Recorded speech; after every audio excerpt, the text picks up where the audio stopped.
In a world increasingly occupied by noise, silence is luxury. And in the next chapter of Rolls-Royce, it happens to be introduced without fanfare. It is introduced with silence.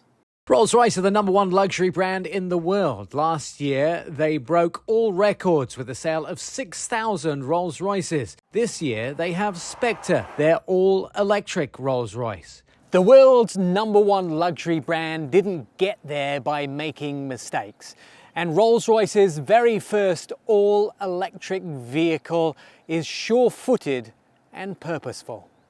Thorsten Müller-Ottwurst, the head of Rolls-Royce, has always had great communication with the brand's customers, but he really listened to them closely when they talked about electrification. And particularly Spectre was something where I've never listened so close ever before, because there was a clear mantra, and that mantra was dented into my brain, and that was a Rolls-Royce first and an electric car second, Thorsten. That was what they all told me.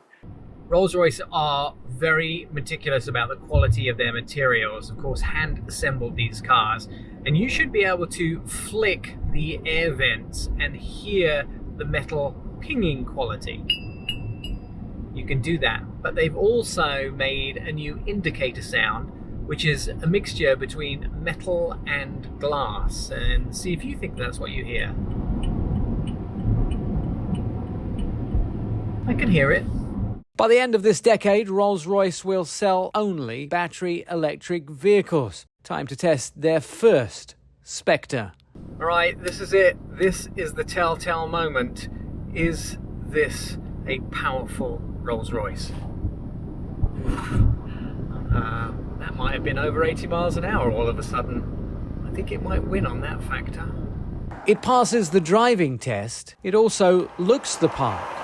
You may not notice it immediately, but this is a new spirit of ecstasy which adorns the front of the brand new Spectre. She is more sleek, more aerodynamic, like the rest of the vehicle. And it's also the widest Pantheon grille that Rolls-Royce has ever had. And if you so wish, you can actually have this Pantheon grille backlit to give yourself a little more sense of grandeur for this first electric super luxury car.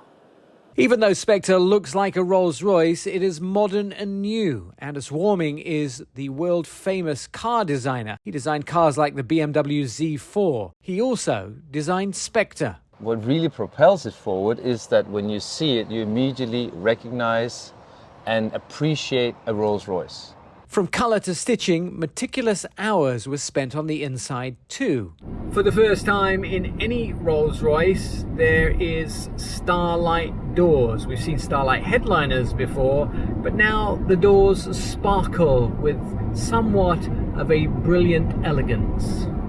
There is craftsmanship in the electronics as well. A new infotainment system in the center display, which is now touchscreen, and also graphical display in the center above the steering wheel, which you can actually bespoke, which is the Rolls-Royce word for custom, in the colors which best fit your mood or interior. This car has silent running. At first, Rolls-Royce hesitated on replacing their famous V12 engine. Of course, that was the foundation for their magic carpet ride. But if you think about it, magic carpets don't make any noise. They're silent. They waft through the air.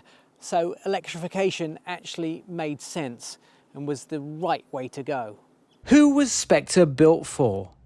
North America becomes increasingly important to Rolls-Royce, now making up around 32% of their sales. And when you look at Spectre, you can tell that there is no B-pillar, which reflects some of the great American cars from history. But more importantly, it reflects some of the great Rolls-Royces of history. This vehicle is a Rolls-Royce first and an electric car second. I'm Nick Miles.